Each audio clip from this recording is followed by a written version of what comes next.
Okay. Ladies and gentlemen, family members, welcome back. Of course, this is Humanity First, uplifting all souls across the board. So, ladies and gentlemen, of course, you already know we are discussing this very important topic, this very crucial and important topic, which is hate. You know, I always say, as a human being, as a higher animal, the difference between you and that lower animal, you and that dog, that cat, you and that lion, that leopard in the wild, the difference between you and them is the IQ. But hate makes you to lose your senses. Hate makes you to lose your intelligence. Hate makes you to lose everything that calls you a human being. Okay, you become a beast, or more than a beast. You behave worse than those lower animals as a result of hate, because you've allowed yourself to be consumed by hate. So I thought it wise to debate or to discuss on this to an extent. So we've been doing series. We've discussed how Martin Luther King Jr. fought hate, how Muhammad Ali fought hate, how Dr. Kwame Nkrumah Osajifo of Ghana fought hate. Okay, so today again we are taking another prominent personality who also fought hate, who helped to unite the world. Okay, so let's delve straight to the to our next person. Okay, so he is no less a person but Nelson Mandela. Yes, Nelson Mandela of South Africa. How Nelson Mandela fought hate. In 1952, he was chosen as the national volunteer-in-chief of the Defiance Campaign with Maulvi Cachalia as his deputy. This campaign of civil disobedience against 6 unjust laws was a joint program between the ANC and the South African Indian Congress. He and 19 others were charged under the Suppression of Communism Act for their part in the campaign and sentenced to 9 months of hard labor. A 2 years diploma in law on top of his BA allowed Mandela to practice law, and in August 1952, he and Oliver Tambo established South Africa's first black-owned law firm in the 1950s. Nelson Mandela was arrested on a countrywide police snoop on the 5th December 1956, which led to the 1956 treason trial. Men and women of all races found themselves in the dock in the marathon trial that only ended when the last 28 accused, including Mandela, were acquitted on the 29th March 1961.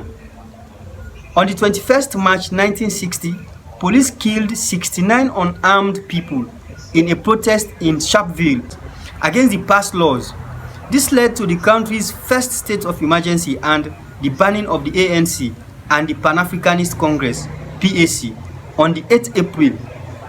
Mandela and his colleagues in the treason trial were amongst thousands of those who were detained during the state of emergency. During the trial, Mandela married a social worker, Winnie Madikizela, on the 14th June 1958. They had 2 daughters, Zinani and Zinzikwa.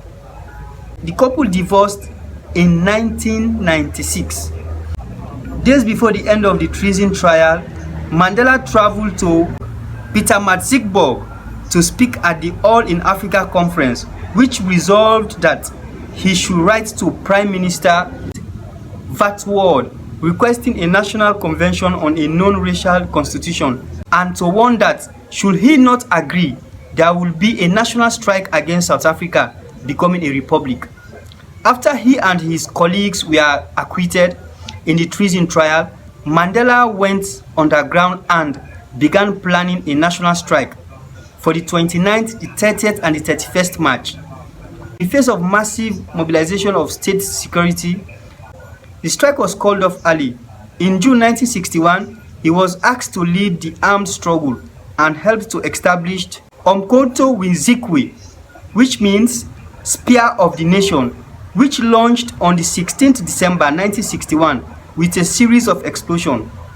On the 11th January 1962, using the adopted name David Motsamai, Mandela secretly left South Africa.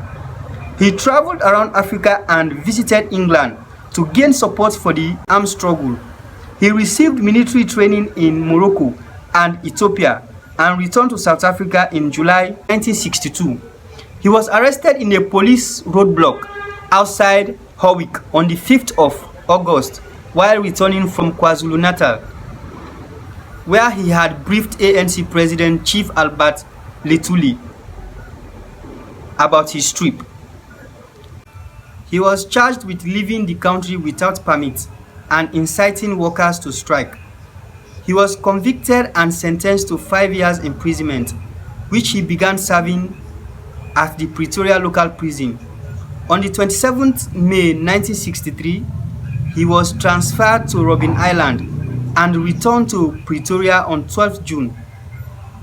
Within a month, police raided Lilliesleaf, a secret hideout in Rivonia, Johannesburg, used by ANC and Communist Party activists, and several of his comrades were arrested. On 9th October 1963, Mandela joined 10 others on trial for sabotage on what became as the Rivonia trial. While facing the death penalty, his words to the courts at the end of his famous speech. Okay, ladies and gentlemen, family members, so far so good. If you are gaining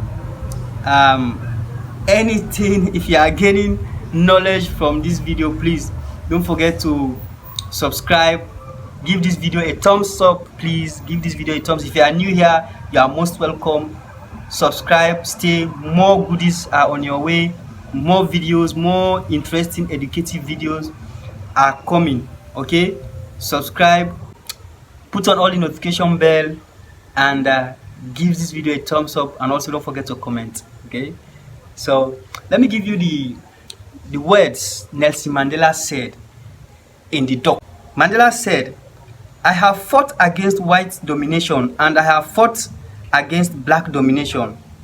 I have cherished the ideal of a democratic and free society in which all persons live together in harmony and with equal opportunities. It is an ideal which I hope to live for and to achieve. But if needs be, it is an ideal for which I am ready to die." Okay? These were his words while in the dock in the 20th of April 1964. On the 11th June 1964, Mandela and 7 other accused, Walter Sisulu, Ahmed Kantranda, Govan Becky Raymond, Mlaba Dennis Goldberg, Elias Motsoaledi, and Andrew Langini were convicted, and the next day were sentenced to life imprisonment.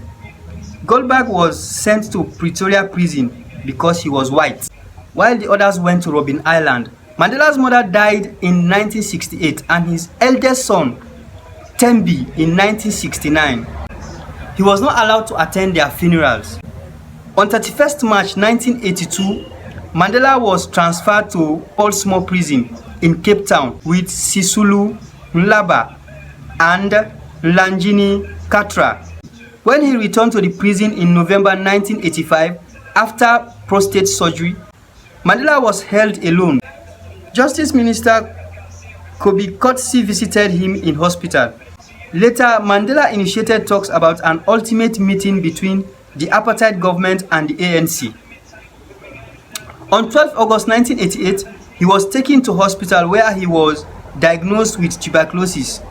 After more than 3 months in 2 hospitals, he was transferred on the 7th of December 1988 to a house at Victor Verster Prison near Paarl, where he spent his last 14 months of imprisonment. He was released from the gate on Sunday, 11th February 1990, 9 days after the unbanning of the ANC and the PAC, and nearly 4 months after the release of his remaining Rivonia comrades. Throughout his imprisonment, he had rejected at least 3 conditional offers of release. Mandela immersed himself in official talks to end white minority rule, and in 1991 was elected ANC president to replace his ailing friend Oliver Tambo. In 1993, he and President F.W. de Klerk jointly won the Nobel Peace Prize. And on the 27th April 1994, he voted for the first time in his life. Okay, so ladies and gentlemen, family members, we are now coming to the most interesting side of the story on how Nelson Mandela fought hate. Almost 26 years, he was incarcerated falsely on his own right. His fundamental human rights was infringed. He was bullied. He and his people were bullied in his own country. They occupied his country. They ruled him forcefully. Jailed him when he was a young man until he grew gray hairs. Okay? But now, guess what happened? After he was released, now he's coming to become, now he will be the first black president of the nation.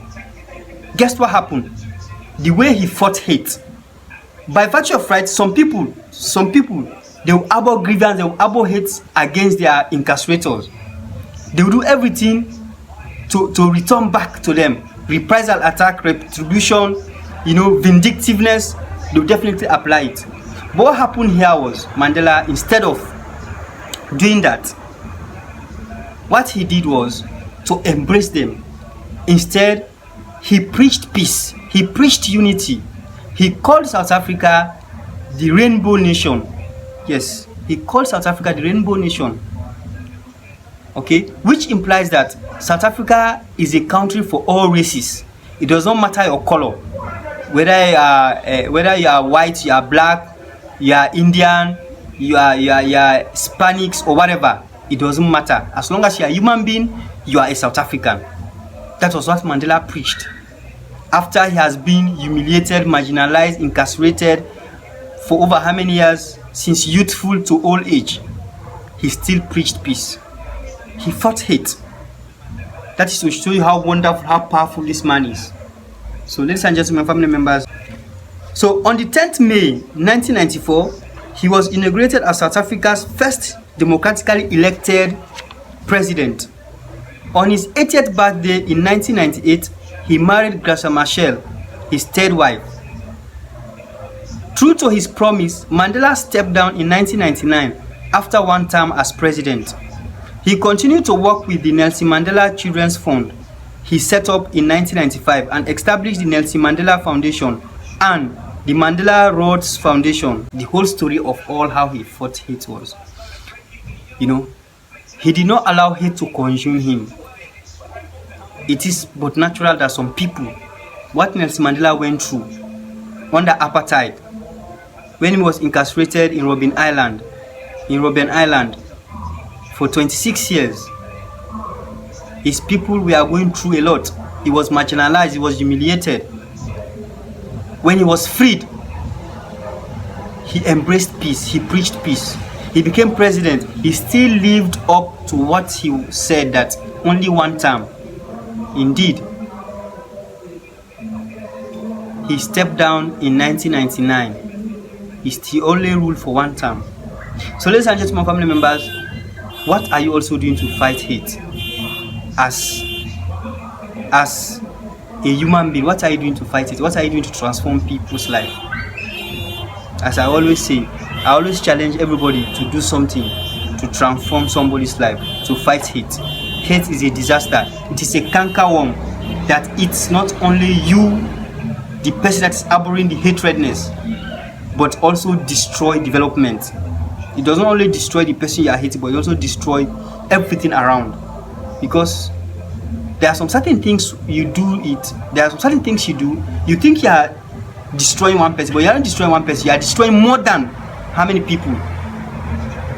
One of your action, just one action, can destroy several people. You are aiming at one person, but it will extend to different people, because this world, we are all connected one way or the other. Okay, you throw a stone, you hit somebody, that stone might bounce back, hit another person, or it might not even hit the person you are intending, it might hit another person. So that is why it is more prudent that we all embrace love, unity. Let's eschew, let's avoid hate. It doesn't help. I thank you all, I love you all. I'll see you again on the next video. Bye.